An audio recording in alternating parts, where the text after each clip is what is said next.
there's always gonna be work to be done. Anyway, sorry, ba't may tumatawag sa akin? Ay, tumatawag jowa ko. Ay, Sorry, pasensya di ko na po. Pasensya na po. Naloloka ako sa kanya. Hi, B-word. Hello, B-word. So, kung nasa confidence ako.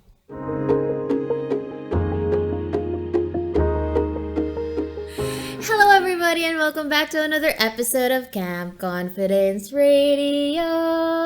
Bagong tono na naman. Oh my God.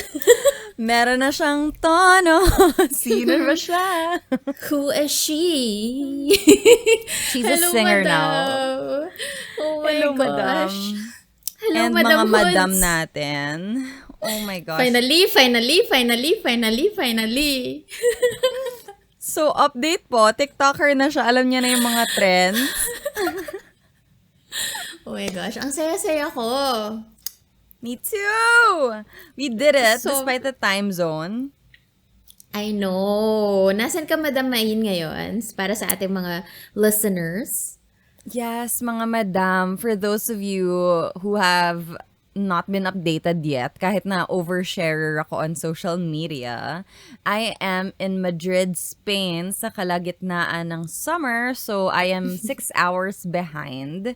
If you guys are wondering, it's 8 a.m. here sa Pilipinas, ay 2 p.m. So yeah. Yes. I love it. Ako naman po ay nasa Las Piñas, Metro Manila, Philippines. 2:39 p.m. Reporting live. Reporting live. Oh my gosh. I'm so excited. So, yung kwentuhan natin today, Madam, is chika lang talaga. Updates as to, kailan ba tayo last nag-record? I think parang si Nina pa yung last eh. Nina was our last guest. Tapos, yun pa yung nasira pa yung audio ko. So, yung yung internet ko. So, I was like, just listening to them. Pero, kailan ba yun? I think April? I April. It's been months. Yeah, ang dami nang naganap, ang dami nang nangyari. If you ask me kung ano yung mga nangyari from April till now, parang it's all a blur. Parang ang daming nangyari, ang daming wins, ang daming losses, ang daming chika. Magsimula tayo sa'yo, madam. Since late April, since we last talked, what went on with your life? Oh my gosh! Bukod sa kinakareer ko na talaga yung TikTok, mga madam, na-enjoy ka na yung app. I can really, relate to you na madam na parang, okay, sobrang na-enjoy mo yung TikTok, don't overthink it, ganyan. Tapos parang true enough, ang saya-saya pala talaga niya. And ano pa ba, marami actually, career-wise, mas show up na ako on mga speaking engagements, business-wise, ang dami ko ring natutunan as a leader, as a CEO. Ang dami ring wins, ang daming losses, but forever a work in progress. Ganon. Specifically, ano ba? First win definitely would be ang first ever out of the country business trip. Yes! For Let's Glow. Na nagkita pa kami ni Madam sa Singapore. It was really fun. It was a conference, beauty conference. Tapos, ayun, sagita pa tayo ni na Madam Nina. Finally, nag-street food kami sa Singapore. Yes. Ang sobrang fun.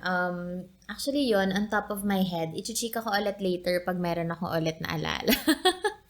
Nakakatuwa yung Singapore trip namin, guys. Kasi mga madam pala. Sorry, guys. Who are we, Gen Z? Who are we, Mga madam. Mga madam. yung Singapore trip namin, it all happened because some of my friends from the beauty industry were like, there's a trade show, ganyan. Tapos, they ended up not going, but I already booked my stuff. Tapos nakachika ko lang kay Madam. Tapos siya pa yung natuloy. So natuloy si Madam Rizza and si Madam Lelit. And then, while we were there, si Miss Nina of Coloret, aka our last guest, was suddenly like, nasa Singapore ba kayong dalawa? Kami naman, yes? Bigla siya nag-book.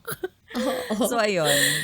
Nakakaloka yun. Nakakatawa. Kausap ko siya parang mga 1 p.m. Tapos mga 1:15, okay, sige, magbubook na ako ng flight. Tapos parang ako, okay, I love it, agad-agad. Tapos yun, Yeah. nagkita kami. Pumunta tayo ng TikTok HQ.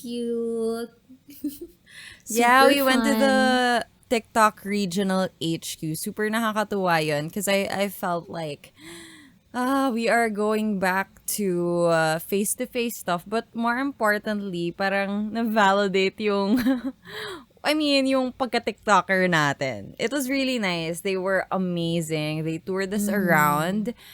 TikTok Singapore is actually the regional HQ. So, nung pumunta kami doon, oh my gosh! Ang saya lang. Kasi, we are all TikTokers. Yes, sinasama na Wow. kita dito ah. We're all TikTokers. I've worked with TikTok for Business, as in literally yung department nila, TikTok for Business. So, si Nina naman worked with them sa TikTok shop, ganyan. So, alam niyo yun, like parang, it's just nice to be able to see the people behind these antag dito projects. Tapos, nakita-kita kami in person and we got to tour it in Singapore with our plus one. So, si Madam Yes. Lelit kasama Mhm. natin. Tapos yung mom ko, tsaka si mom ni Madam Nina. Friends na Tuwang-tuwa sila. ako sa mga mothers. Grabe. As in, sobrang supportive. They're really nice. Hello, Madam Lara and Madam Eileen. Hello, miss na namin kayo. Yes, ang ating mga mother packer. Ating- That's what Oo. Nina calls The her mom, support, okay? ang ating supportive mothers. Yes. So, Ayan. ayun. That was fun. But other than that, ano pa madam? Meron ka pa bang wins na you can think of? Wait, Ah, naka-start na ba yung Let's Glow when we stopped Ay, recording? hindi pa pala. So, Parang yun I nga, don't think na-launch, so. parang April 20, we opened Let's Glow April 24. Then, May kami na grand launch. Or June ba? Tapos, ang dami palang nangyari, no? Tapos, nag-birthday ako, June 32 na ako. Ang dami pala, no? Ano pa? We launched Landos. Nag-launch na ba yung Landos nun? Nung I don't start think ng you April. talked about Landos like that yet. Here. So, Mm-mm. Landos, we opened, as in, same spot siya ng Amaras Corner. So, Landos is a bar and restaurant na Pinoy food naman. Pinoy food, cocktails, Super sarap. mocktails, sarap ng sisig at sinigang rice. Favorite ko yun dun. Tapos, ano pa ba? Oh, we launched Lando Batumbakal also, yung men's skincare line natin. What else? Yung Let's Glow, kwento mo how you started it. Ayun nga. So, Let's Glow. Nag-umpisa kami sa biruan lang ni Madam Lelit. So, Madam Lelit is my business partner with Let's Glow. December lang namin yun inisip. Tapos then, we conceptualized everything. Tapos talagang, sabi na, ang pain point namin doon was, we couldn't find an aesthetic clinic na affordable pero quality. So, parang sabi natin, okay, sige, market cap, gawa tayo. Ganon. So, parang we looked for a solution for that problem. Hence, Let's Glow. So, we have nails, we have facials, we have body sculpting, vitamin drips, all that beautiful jazz. Tapos, ayun, ano na siya ulit? Business baby na siya. Yeah. Pumupunta akong Ayun. Las Piñas just to get my nails done. Can you Actually. imagine? Thank you, madam. Pati sina Tita Lara, pupunta din. Ay, Pero nako. kasi, ang ganda ng service and ang ganda ng facilities, guys. As in, like, I really love how much thought you have put into creating Let's Glow? Like from a customer's perspective, the chairs, the aesthetic, the tiny details of like the hand soap they use in the restroom. Lahat yun. Tapos it's just really nice. Maganda siya talaga, guys. Thank you so much. Kwento ko lang na alam nyo ba na-push yung launch namin just because hindi pa kami makahanap ng magandang upuan. As in yung talagang we wanted a reclining chair na makakatulog ang clients at makakatulog yung mga mag-iintay sa clients. So, true enough. Lagi naman siyang natutulugan. So, that's a good thing for us. Ayan. Tulog na tulog ako. Oo nga eh. Love it. So, enough about me, madam. Ikaw naman, alam ko marami ka ding chika sa atin. Ano nga ba nangyari since April? You My God. hosted. You hosted. Oh my gosh. Sa ano? I hosted Miss Universe. Oh. I hosted Miss Universe Philippines backstage. So, oh my gosh. Ang tagal na nga, madam. Ang dami na nga nangyari. Okay, guys. So, this is why we haven't been able to do Camp Confidence. It's because ang dami talaga nangyari sa professional lives. For one, I had to do the Miss Universe Philippines backstage hosting with Kumu. So, I actually had to win that. So, after Holy Week, I think about that time tayo nag-stop mag-record, madam. Yeah. So, Holy Week, I went on Kumu to win this campaign. Kailangan kong ipanalo yung campaign. So, during Holy Week, I was in Batangas with my family. Tapos, every single day, I would go live at 8 p.m., stop at 2 a.m., just so I could collect diamonds for my bid towards the hosting gig. Tapos, ayun, I ended up winning it. And I had my gown made for, grabe yun. As in, ang bilis nun, madam. Si Carl Arcusa, my designer friend, and somebody who helped me during my own MEPH stint. Ginawa niya ako ng gown, as in, super bilis. As in, punta akong Cavite one day, and then nagpasukat ako. Tapos after nun, pinadala niya na lang sa akin, andun na ako sa Pasay. And it was so fast. Ang galing talaga, sobrang talented. Tapos, ayun, I met Pia, I met Iris, I met Demi, and then I hosted with the Queens PH. Hey. Yes, Between Us Queens, if you haven't checked out their podcast, check it out. Si Carla and Bianca. So, ayun, we did that. Tapos, immediately after, madam, as in like, I was in MOA. The next morning at 6 a.m., I had to fly to Cebu. I was in Cebu for a business trip. It was my very first business trip.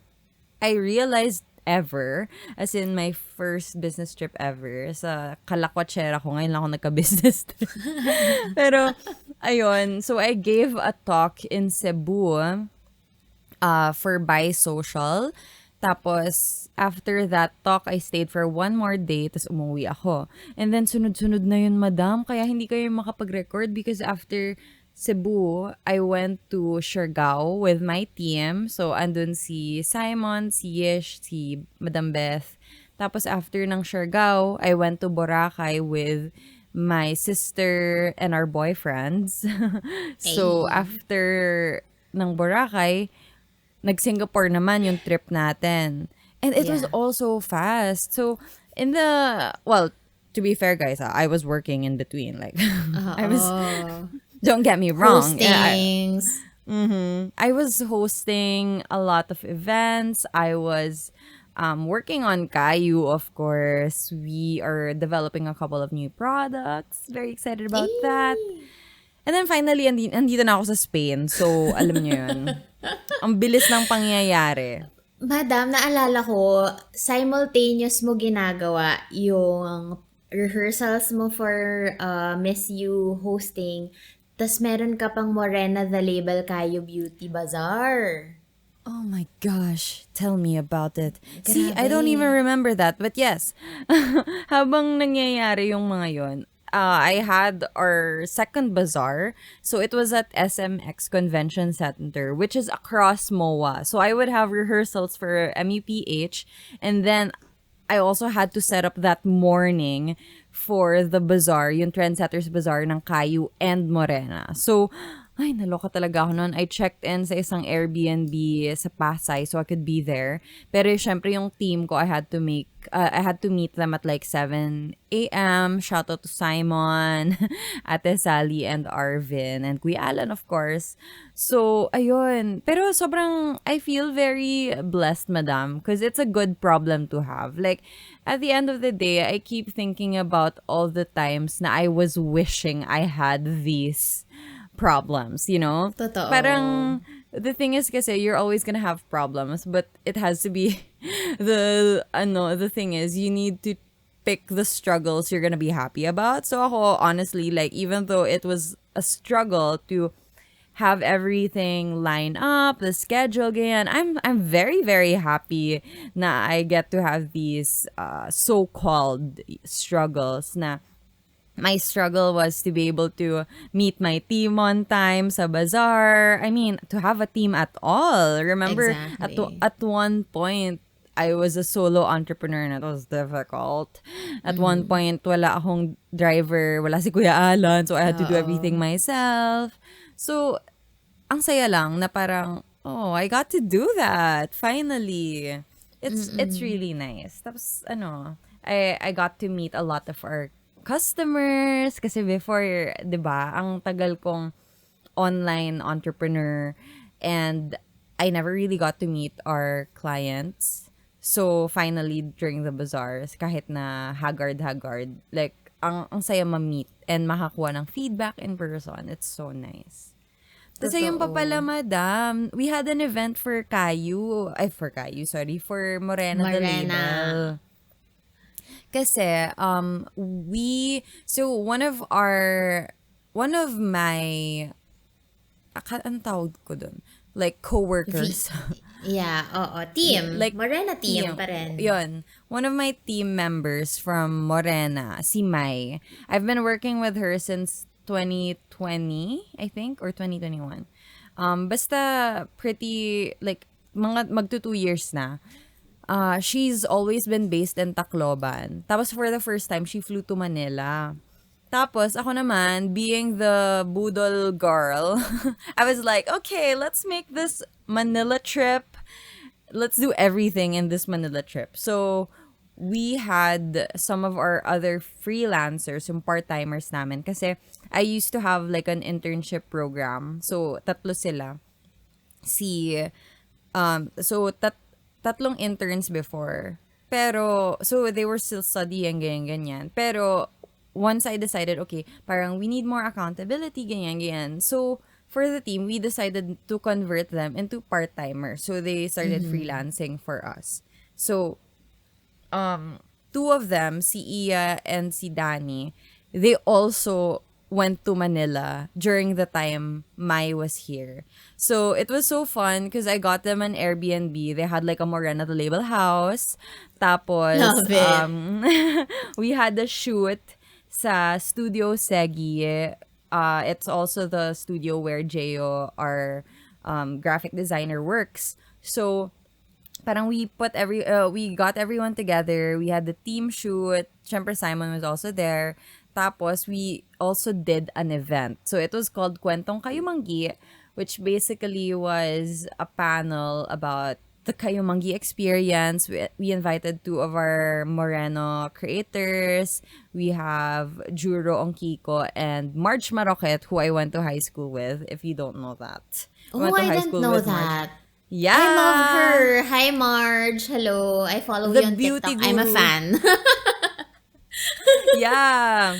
So the Morena beauty guru is actually somebody I went to high school and grade school with. So literally Ooh. 12 years. And madam, we were on the same team, as in cheerleading team. Magkasama kami sa pep Talaga? squad. That's so cool. I didn't know that. Okay, okay. So ayun, nag-reunion kami dun sa Kayumanggi event. And then, ayun, it was such a successful event kasi it was at Oddify, sa Odd Cafe. It's a former office of my friends at Oddify. It's an advertising agency. And then they converted it into a cafe for the kasi nga pandemic, tapos syempre they don't get to use the space as much, so they wanted to make it into a cafe. We should interview them. We should Oo interview nga them. eh. Okay, taking notes. Ang galing na pivot nun, guys. Kasi Oo. imagine, they had this amazing office space na ang laki-laki. Tapos, all of a sudden, nobody works there anymore kasi remote work na lahat. But then, boom, they made a cafe out of it, event space. So, ayun. Diba? Saya. Totoo. Endless pivots talaga dapat ang kailangan. So, But what yun. are you working on now, madam? Let's talk about what are you working on? What's going on sa mundo ni Ayin Bernos? Madam, my mental health. I'm working on my mental health. Oh, Nagpapahinga diba? ako. Ito na That's- yung rest and give back. I love it. Totoo. It's totoo na kailangan din talaga nating bigyan ng sarili nating magpahinga at self. Yes, ikaw. Although, ako, kaya yun nga, isa talaga sa mga natutunan ko. Kasi marami akong na-journal nung birthday ko. Parang ang dami kong realizations na, oh my gosh, ang dami-dami kong ginagawa. Sobrang, I'm really so hard on myself, na parang, minsan, magko-commit ako na, okay, rest day ko today, tapos, hindi tatanggalin ko na naman. Tapos parang, talagang that month, that day, I really decided na, Riz, you should be entering your selfish era in a good way. Na parang, sa dami ng ginagawa mo, you really have to think about yourself first. Na parang, hello, lagi mong sinasabi sa Camp Confidence na protect yourself, protect the asset. Pero asan na? So, parang, it was a huge, mindset shift talaga for me na, laging protektahan talaga yung oras ko. So, as in strictly na talaga na if I say it's rest day, madam. Can you imagine? Kaya ko nang mag-rest for a full day. Kaya Dati ko na hours mag-rest lang for a full yan. day. Hours lang ang kaya ko. Kasi parang lagi kong sinasabi na, wala akong karapatang magpahinga. Ang dami-dami kong ginagawa. Ang dami-daming umaasa sa akin. Ganon. Pero, yun nga, if you are also into this phase in your life na parang nakokonsensya kang magpahinga kasi maraming umaasa sa'yo, mas makonsensya ka kapag hindi mo inaalagaan yung sarili mo. Oh, ayan. Narinig yun na yan kay Madam Rizza. Kasi kailangan natin siya kahit gaano pa kadami ang pinagagawa mo sa buhay, mas hindi mo siya magagawa ng tama pag hindi ka nagpapahinga. Pag hindi mo inaalagaan mental health mo, physical health. Yeah.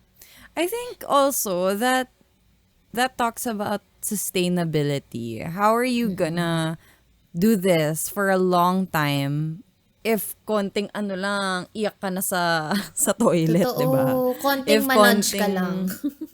Yun nga eh. So parang you need to give yourself that tiny bit of, actually not even tiny, like an ample amount of rest and relaxation in order to be able to do this for a long time. Kasi the reality of life is we are going to work for as long as there's, we have needs and we have responsibilities to take care of. I think that's just the reality for a huge chunk of people here na, alam mo yun, like, as long as merong umaasa sa'yo, magtatrabaho ka talaga. Tsaka para Totoo. dun sa yung mga responsibilities mo, for those with dependents, ganyan, there's always gonna be work to be done. Anyway, sorry, ba't may tumatawag sa akin? Ay, tumatawag jowa ko.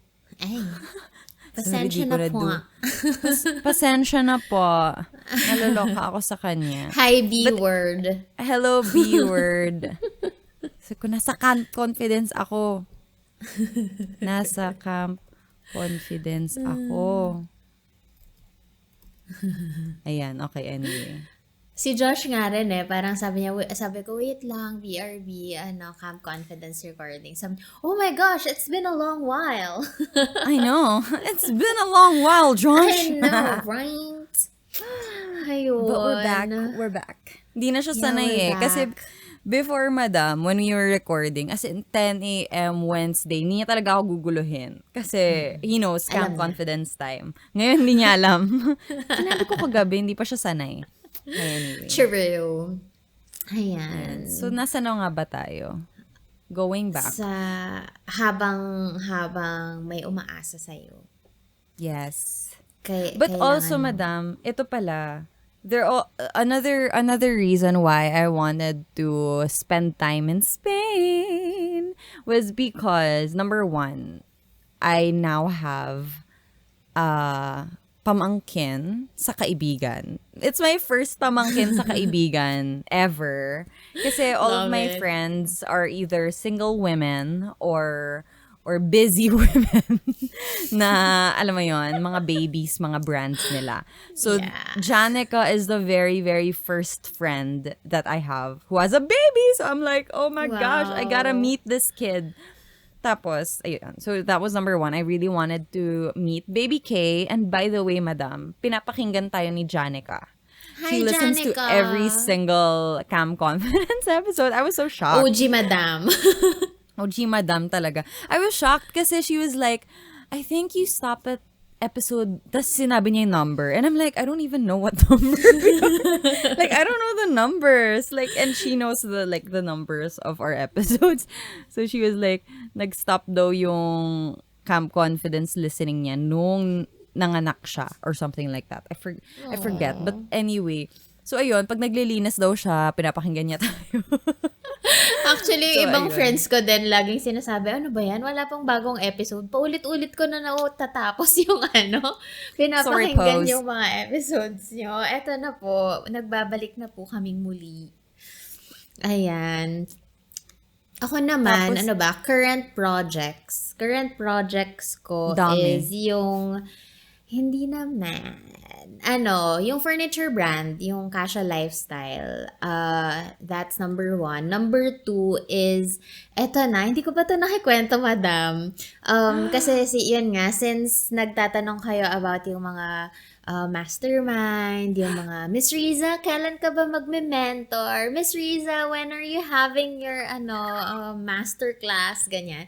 So, ito na, I am working on it. I finally found a time na kakaririn ko na siya. So, I'm looking at launching it very, very soon, sometime August.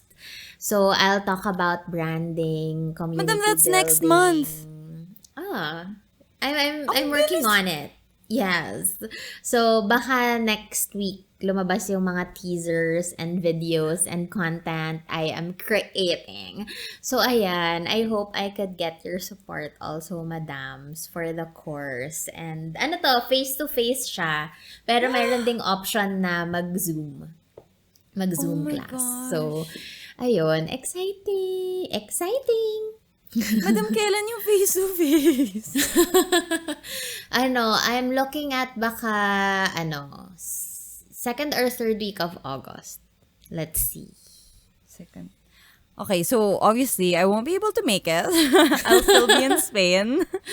But that's so alam ko namang you'll exciting. support. Yes, I know. Parang, I think it's really time to give back. And, alam mo yun, parang share the knowledge that I have para marami tayong magkakaroon din ng business babies and, build your own brands, build your own personal brands also. So, ayan. That's amazing, madam. Finally, you exciting. made it happen. Diba? Parang 2 Finally. years ko na ata itong sinasabi. So, Ever since we wala na started. talaga. Oo, wala na talaga excuses. Ito na talaga. Ayun. Speaking of mga pinapatagal, madam. Ayan na. Ito na. Segue talaga to, madam. Kaya ko siya kinuwento. Oh my God. So, the second reason I'm in Spain is I am writing my book. Ay, finally. Oh my gosh. Yeah. So I am working on my first novel. Because, madam, did I kwento that I already have a children's book. Huh? So I wrote a children's book and that's gonna be out Wow! like September.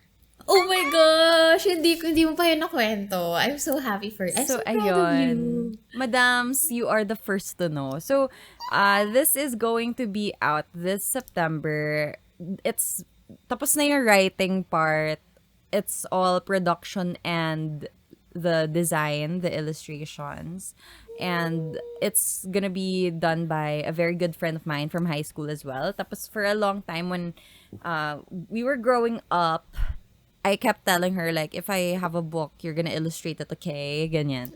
So Oh. anyway, I finally finished one. I mean, it's very very short because it's a children's book. It's very simple. But ayun. So we are going to have a book event when I return to the Philippines. Eh, So kahit hindi mo ayun. kayo invite, pupunta ako. Madam, syempre invited ka. Are you crazy? Are you Oh crazy? my gosh. Ayun, pero author. Ah, she's Pero an ayun. author or what? Diba? Ako talaga excited na excited. Oh my gosh, Ako I'm so happy. din. I'm so happy for you. As in talaga Thanks, mga madam, madam. sabay-sabay nating nalaman to today. Ngayon ko lang din nalaman yung course, okay? Para may element of Sa surprise bagay. tayo. Oo nga, oo nga. So, can you talk about the book already or hindi pa? Okay. Well, the most I can talk about is that it's very close to my advocacy. It's very close to my Oh. advocacy, but it is a children's book. It is bilingual, English and Filipino, as you know. Ayun pero Tagalog, right? Ayun, So pero ayun. Tagalog. I had this idea because when I was shopping for baby case children's books, kasi yung pamangkin ko nga, pamangkin talaga, yung anak ni Janica kasi, dito sa Spain, I wanted to get him a lot of children's books because I want him to have access to like Filipino literature, even if children's books lang siya. So then I was like, I wonder if I can make one. Tapos, yun, I did it like in one sitting. As in, Grabe. as in, nag-ano ko, like, if the inspiration hits kasi, and you have time, you're just like, ching, you do it. And it's super, like, tinapos ko siya agad. I had a meeting with my friend, and then, done. Pero Galing. yung, what I'm working on right now is a completely different genre. Kasi, syempre yun, children's book yun eh. It's different. I feel like a lot of people will be able to relate to that and just have it on hand. Kasi ako, I realize like I have children's books even though I don't have a child, but it's for my inner child and also like for me, like looking into the future, I want to have a collection of children's books for my future children. Ganyan. Inisip ko yan. So, I really hope na a lot of people enjoy it and like it. For sure, But madam. Ano that ba? being said, yung ngayong ginagawa ko, it has a lot of research. So I've been going to a lot of museums here and later today I have a historical tour. Yun, it's all part of my research. So ayun, yun yung mga pinagagawa ko. And it's making me so happy, madam. I think that's the most important part. Like, it's I feel like I gotta do this more often. Allow myself time to pursue my creative work. Especially since I can do it now. Alam mo yun? Ang tagal ko kasing tinrabaho to have creative independence. Like, that was my goal for a long time. Creative and financial independence. And after mga 5 years of trying to make it happen, andito na ako. So now, I got to do it. I have to give myself that. Because that's what makes me happy. As in, I love vlogging. I love creating content. But at the end of the day, I am first and foremost a writer. For those of you who don't know that, Yeah. writer talaga ako, guys, more than I am a vlogger or whatever. As in, yun talaga yung first thing ko na gusto gawin, yun yung passion ko. And the reason I got into content creation was because it was a different form of storytelling. But now I get to write again. Mm. I'm so happy for you. I could really relate to what you're saying na um, talagang masayang-masaya ka kang gawin to. Kasi yun nga, same din yung feeling with the course, with the Mm-hmm. masterclass, na parang all my life, ang daming fears, ang daming overwhelm, ang daming, oh my God, kaya ko ba to? Pero at the end of the day, kahit ang daming nagka-cloud sa isip ko, parang masaya akong mag-share, masaya akong magturo, masaya akong, alam mo yun, parang if I could Yes. only help one businesswoman or one businessman na hindi na niya magawa lahat ng mga maling nagawa ko, I would be a happy soul. Na alam mo yun, na parang excited. Alam mo naman, lagi akong excited tumulong. Okay, anong templates ang kailangan mo? Isesend ko sa'yo ngayon. Alam mo yung mga, kailangan mo ng product launch template, brand template, sige, parang I've always been that generous, I guess, kasi parang kapag yung support ko talaga with small business owners, iba, love ko talagang mag-boost ng confidence ng mga business owners, mag-help, alam mo yan, madam. Yes. At saka I think Ayun. also because coming from what you experienced and what you had to go through in order to learn what you know now, 'di ba Totoo. parang why would you gatekeep the information and the knowledge you gained through the Totoo. years, right? And Totoo that's why yan. I'm so excited, madam, because ako I have access to that. Flex ko lang. Like, I have access to that. I-message ko lang si Madam Rizza. Like, Madam, di ko alam yung gagawin ko. As a first-time CEO, especially, my gosh.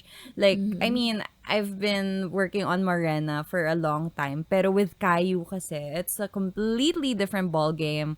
With my experience sa Caillou, first and foremost, it's a cosmetics company. So, yung supply chain, number two, I had to work with a team. And I've never worked with a team, madam. Like, the first time ko magkaroon ng teammates na like partners, you know. So, that was something that I learned from Madam Riza as well, like how to be a CEO, the structure, like, okay, how do you deal with employees? How do you deal with yung mga ganong stuff? And even with for like negotiations, ganyan, I'm like, Mhm. I'm learning so much just because she's my friend, you know, and if a lot of people have access to that brain slash her plethora of experiences, I think we would all be better for it. So I'm excited for the Madamhood to experience what I experience on literally a daily basis and just like learn so much from you because there's so much to be learned. Like I Thank feel like you. yun nga yung sinasabi namin nila Madam Yesh. Ano ka talaga? Like CEO, realness. Ako, anything to help naman, alam mo naman, 'di ba? Mm-mm. Always, always ready to help. I'm super excited for you as well. Na-imagine ko na talaga, book launches here and there. Oh, she's going to different countries, different cities to launch her book. Grabe. God. Na-imagine mo na, madam, oh my God, book signing. Gusto ko pati Author. may Europe tour. Char. Why not? A.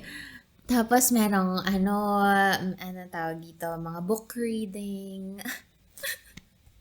Oh my gosh, I'm excited na ako for you. especially I'm especially excited for the children's book because I feel like I needed that when I was younger. You know what I'm saying? Yeah, oh my gosh. So ayun. Grabe. Ayan, pero Tagalog and author.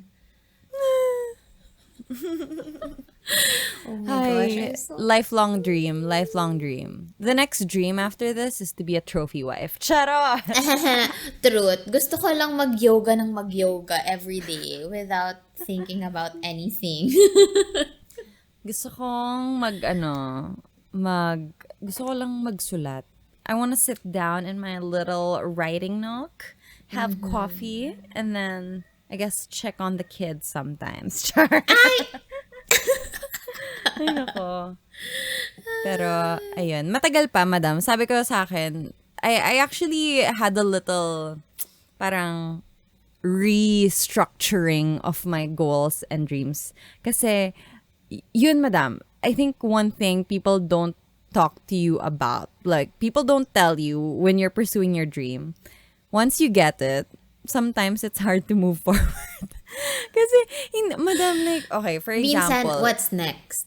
yeah, Ganun. what's next is such a difficult question to answer, Totoo. especially since I've had this content creation dream for the longest time.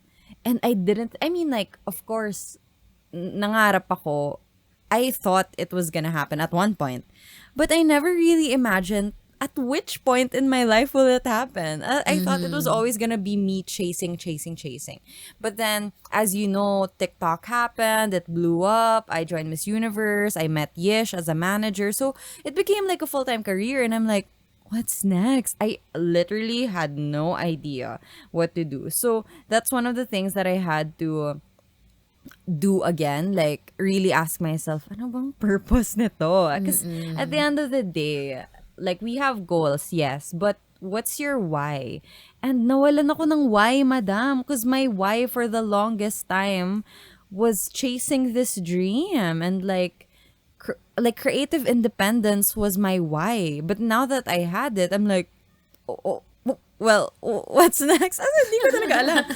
As in, nagulat talaga ako because I didn't think, I mean, I knew it was possible. I didn't think it would be possible now. Like, alam mo yun, you never really allow yourself, I don't know, me siguro, I never allowed myself to see it in a certain timeline because I didn't want to be disappointed if, for example, it takes me longer to get it. Ayoko ma-disappoint. But at the same time, nung nangyari na siya, I'm like, what do I want to do for the rest of my life? Oo, Kasi totoo. nakalimutan ko, madam, na parang, oo nga naman, like, if I grow old, parang I didn't think past 30, madam. I didn't think past 30. Ang naloka ako sa sarili ko. Parang, I think it's also partly because number one, I thought I was gonna be single for life, madam. For reals.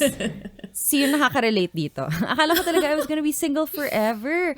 So I thought my life was just gonna be me and my job. But then, I got into a healthy relationship and now I'm like, ooh, I guess I got a plan for that. So, parang I only planned until 30.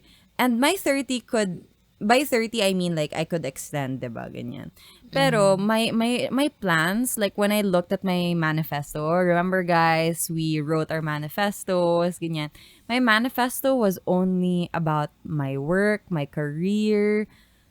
But then I didn't put anything for after that. I didn't realize na, okay, what happens when you achieve that? Anong gagawin mo? I had no idea. I literally had no idea. So, now I'm figuring that out. And I'm learning slowly, poco a poco. I'm learning by being with Janica and her kid and like seeing firsthand how it is to be a first-time mom, pero through her.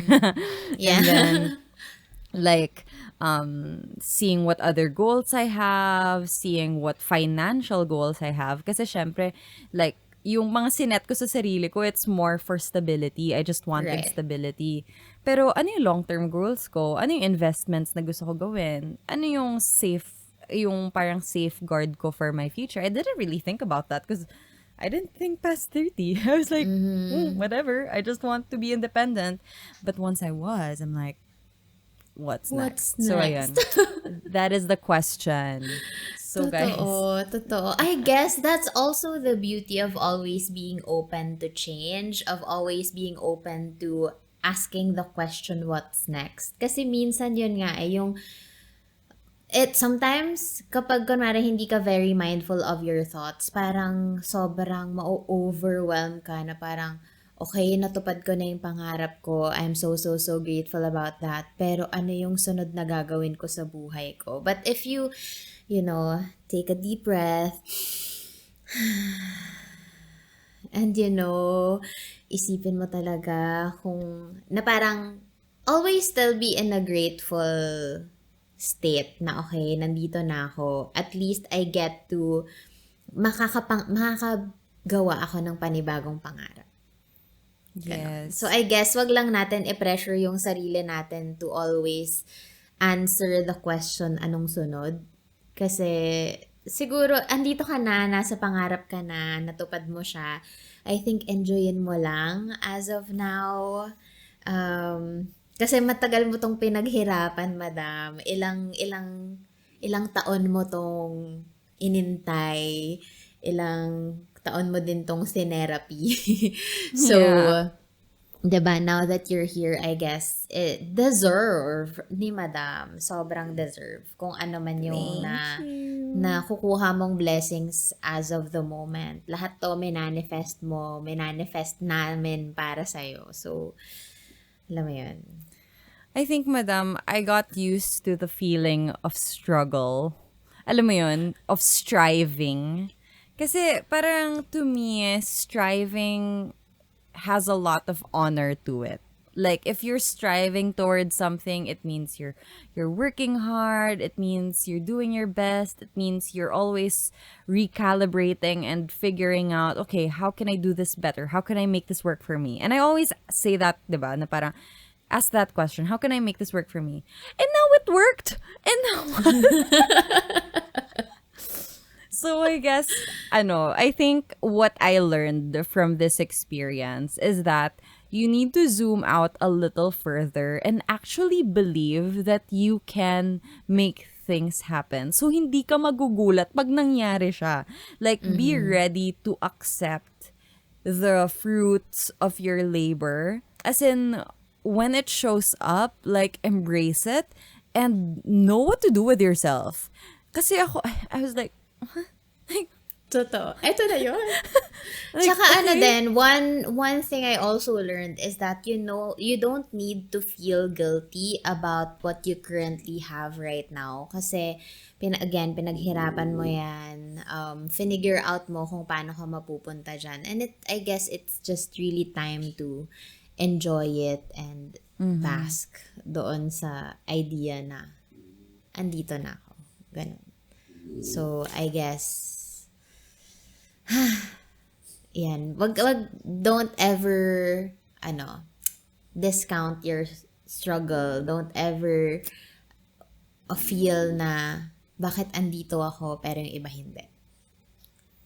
But, yun. So, kasi alam ko namang tumutulong ka no matter how hard it is, no matter how, alam mo yun, awkward it is sometimes. Pero alam kong always ready to help ka, madam. So, I think, madam, now that I'm in a different phase of my life, what I'm trying to do is like, how can I extend the privilege that I have? That is the next question. Parang, for a long time na I was striving towards my personal goals, my personal independence, my creative freedom, my financial stability.